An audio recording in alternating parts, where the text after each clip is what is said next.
on the stand up on the prow. Noble bird guy, steer steady, steady, course to the haven. You many foemen.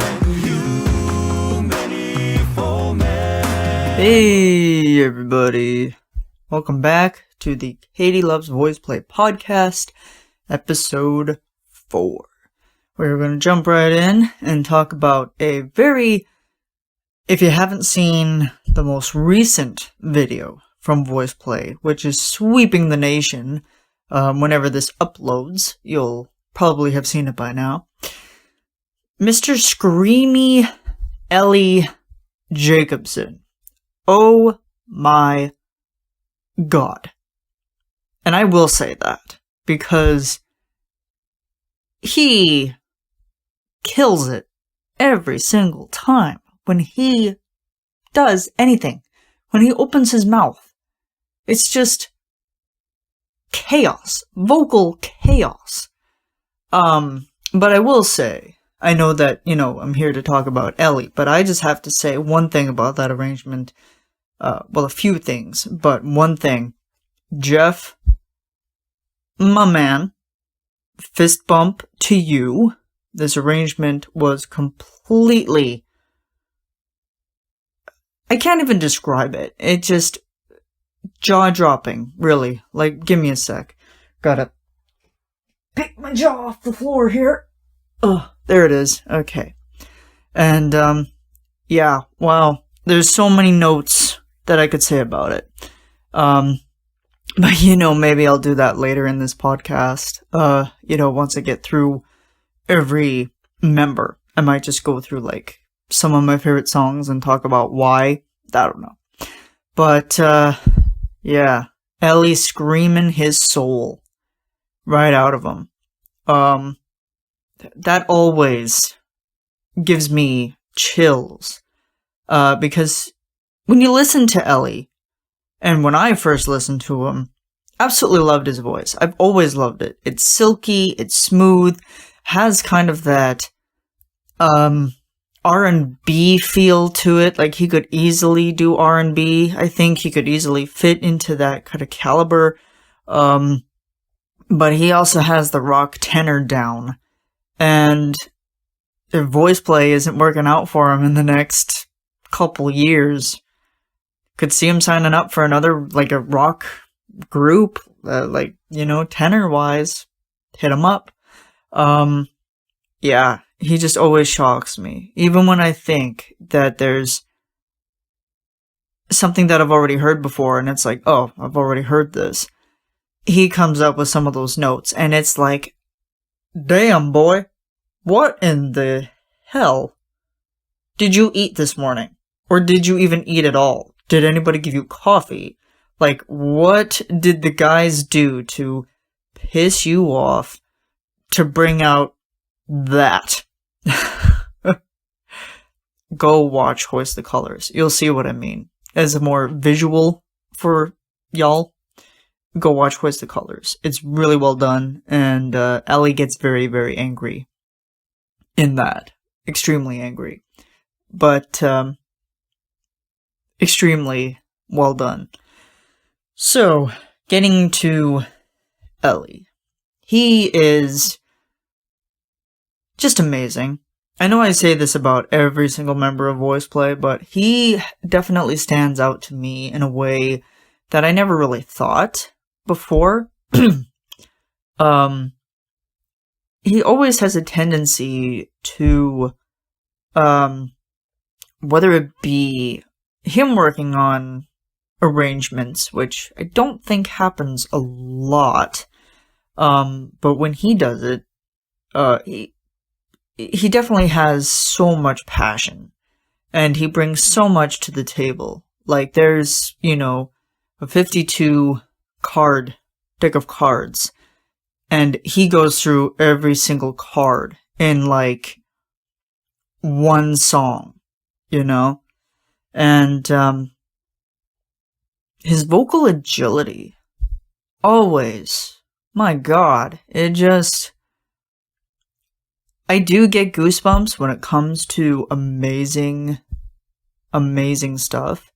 And he gives me goosebumps all the time. Like, Jeff gives me goosebumps with his low notes and the surprise ones that he throws in, secretly, because you're not expecting it.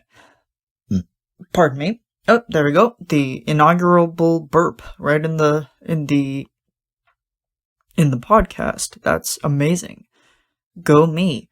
But Ellie, when he is directed, I would say directed, because it's like, I think like with artistic creation, especially for VoicePlay, there has to be a certain direction on where you want it to go, right? And then cause I was playing the scenario in my head the other day, and I was like, I'm trying to picture myself listening to Jeff's version, like his demo that he would send out to all of the guys, and I'm like, I mean, he gets screamy, but he doesn't get screamy to where it's Ellie screamy. I mean, at least, I don't think. He's always said that he's struggled with, getting up to that point. So I'm just sitting here thinking to myself, I'm like, that probably just has to sound like somebody's grabbing a cat by the tail and dragging it down the hallway. I mean, that's how my mind is, and it's kind of funny. I mean, if you have that kind of visual in your head, then you're welcome. But just for, I think Ellie to get the idea that Jeff wanted to do with this particular song, and, any other song that he has probably asked him to be lead on, Ellie just knows what he's talking about and just goes for it and just takes it to that other level. And phenomenal performance every single time. And yeah, it just always gives me the chills. Oof, it's just oof. I wish that I could sing that well. I mean, people have told me that I have had range when I have sang a couple of times. But to that caliber, my God. I'm gonna take a step back and, sit in the back seat, because, damn. Said it once and I'll say it again. Damn. So, have I had any interactions with Ellie? Yes. He mentioned me in his story on his birthday. Was very happy about that. And then, he had liked some of the comments that I had said, showing my support for him and Ashley, his beautiful wife, Ashley, for giving them support in their very challenging journey of having a child. Infertility is very, very difficult, and IVF is a very difficult, complex thing. So I love them and support them even more for it. Yeah, wishing them all the best every day. So, yeah, there's that. I mean, he's liked a couple of my comments on that, but here's where it really gets good for me, is, I'm always happy on Patreon, because if it's in, like, a web chat or in the podcast episode, one sticks out to me the most, because it was it was the episode where they had welcomed Caesar in, they're toasting, they're having bear piss tasting champagne. Jeff's words, not mine. Well, he was having the champagne. Nobody else was actually drinking champagne, I don't think, other than water. But yeah, it was the inaugural welcome of Caesar, and, they managed to laugh at my comment, and, cause I had made a Hail Caesar joke. And Ellie absolutely loved it. And, I was like, well, I mean, Caesar, Hail Caesar, Julius Caesar, like, it was the best thing that I could think of at the time. And, yeah, they laughed about some of the things that I said. Like, after, Jay was getting ready to leave for the Navy, I know, tried it all, tears, crying, yeah, he laughed at when I had asked who was going to take care of his syrup. I wasn't really worried about him going off to to basic training in the Navy. I was more worried about his syrup and who was going to take care of it. So there's that. And they all got a good kick out of that. So, you're welcome. And, I always try to keep it kind of funny with that because it's like, kind of want to be like that light mood type of thing. Sometimes I can get very annoying and I understand that, so I'm sorry. But also, listening to Ellie talk and discuss things, he always kind of puts it in a very, professional way. I mean, for lack of a better word, he's very professional about it. He also, cause like, when I sit down and I listen to Ellie, like, just talk about it, it's like, okay, I get it. Like, I get where you're going for with this. He also likes to have a lot of fun, and, his career has gone off extensively, I think. Because of that. And, his vocal prowess. Something out of this world. Cause like, he's also one of those people that has, there's like high tenor, and then he also has some of the baritone. But I have to break all of your hearts here. I have to be a heartbreaker.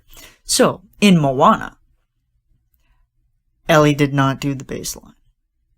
Let me repeat that and get a little closer to my mic here.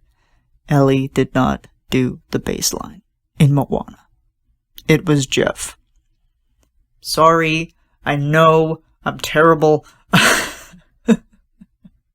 But, yeah, it was Jeff the entire time. Ellie just lip-sank Jeff's, track. And you wanna know who spilled the beans on that one? Lane. Darn it, Lane! Why? But, yeah, that really kind of disheartened me a little bit, because I really thought that it was Ellie, and I thought that he was doing an incredible job. Not that he can't, but, yeah, I was like, you guys probably should have just left Ellie doing it, because he would have done such a good job, but Jeff stole his thunder. But that's not to say that Ellie hasn't shown his lower range. But, yeah, and that's kind of the key thing of what I absolutely love about VoicePlay's members in a whole, is, each can cover the other if they need be. Like, Jay covered for Jeff a couple times, like if Jeff's doing a solo or whatever, they've covered, and like Jeff has covered for Ellie a couple times. Like you know what I mean. They're just very easy just to cover one of the other and then just be like, no worries, bro. I got you. Like, I got this. And, yeah, okay, so what are some of my favorite Ellie moments, like, musically, that I want to share here? There are so many of them. I mean, I was amazed by him in This Is Halloween, because, again, This Is Halloween was the first VoicePlay video that I had fully watched. And now that, I'm always going through repeated listening and repeated viewings, I'm picking up on things that I never heard, and that's kind of a staple of what they have said before, that it's like, you think you've heard everything, but you really haven't, and it's true. Like, a couple days ago, I was listening to Hoist the Colors, and I'm like, okay, like, yeah, I'm pretty sure I've heard everything. But, Caesar, Jose, is it Josie or Jose? Oh my god. I can't say his name right, I'm sorry. And Ellie, like, harmonies, just wailing in my ears, and I'm like, okay, I did not pick up on that the first time. My ears were definitely, like, falling on deaf ears, as they say. But when you listen to it again and again and again and again and again and again and again, it's like, okay, I did not hear that. I did not hear that. And then, where the hell did that come from? I definitely did not hear that. You know, like they sneak up on you. And that's what I absolutely love, because then you just pick up on things and you're like, whoa, hold on, what? It's just always my favorite part of this whole entire group in its entirety. But Ellie, I'd say, okay, I think maybe some of my top 3 for vocal is, well, on the top is Hoist the Colors, Carry On My Wayward Son, and Superstition. I would have to say are probably my top 3 right now for just Ellie, rock tenor, belting, you know, basically sacrificing his soul, you know? Like, it's just, he just brings it. And, like, Scary. Oh, My Mother Told Me is also a good one. That one just came to mind as well.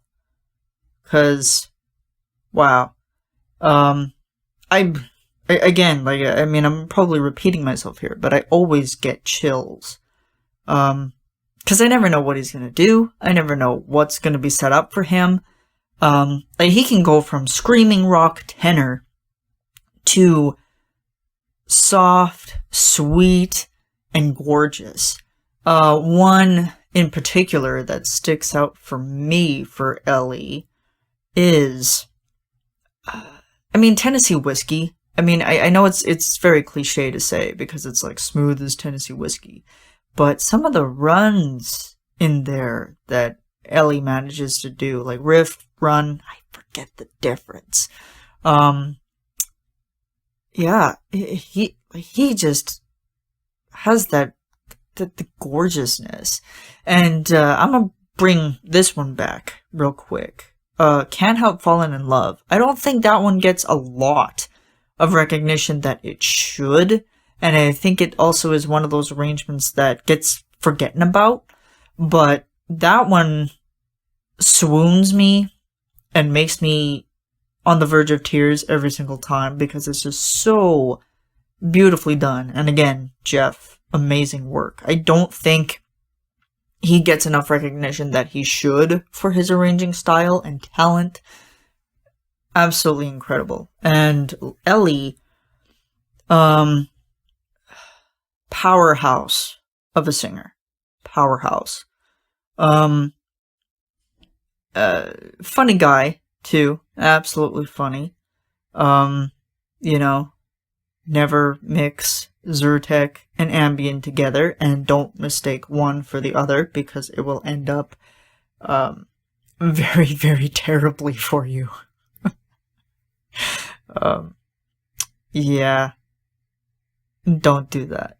Don't mix Zyrtec and Ambien together. And I never knew until, I think, a couple of months ago that I found out that he was Jewish. I never knew from the beginning. I knew Lane was Jewish, but I never knew Ellie was Jewish. But then once I kind of did a little bit of research behind his name and whatnot, I was like, oh, it makes sense. And then I think I saw a couple of things on his Instagram that was like celebrating Hanukkah. And then, well, once I got into Peppermint Winter, which was their Christmas EP, it makes sense. Because there's a song on there that's called Left to Right, and it talks about Hanukkah and how you light the menorah left to right. And it's also talking about Hanukkah and, you know, what it basically is about. So it's like, VoicePlay is educational. It's very educational. You know, I learned more things about Hanukkah from VoicePlay than I think I've ever known about Hanukkah in my life. Or, you know, maybe Fiddler on the Roof. I don't know. Yeah. And, well, Jeff taught me L'chaim. I only know that from him. And he says he's like honorary Jew. So, there's that. And, yeah. Going back here, because I'm almost at 20 minutes, but I can go over a little bit. But Eli Powerhouse, yeah, he's got the vocal range. And even, okay, good moment here. In The Bones, their cover of The Bones, the riff battle with Amani. Oh my god. Made almost every hair on my body stand up.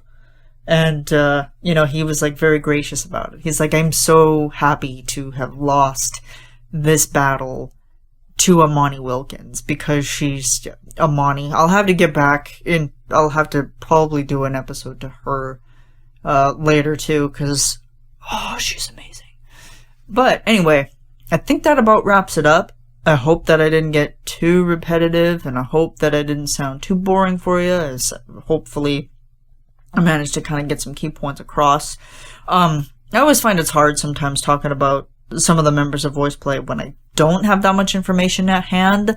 I just go from, like, what I have seen and, like, what interactions have occurred on my behalf. And that's kind of what I try to do with this podcast, is I kind of try to make it me-centered, but then also get some my god, I can't speak today. Important points across. That's what I was trying to say. So, there we go. That wraps it up. I will see you guys in the next one. I hope that you enjoyed this one, and thanks for sticking around. Don't forget to comment, like, subscribe, and share, and I will see you guys next time. Bye.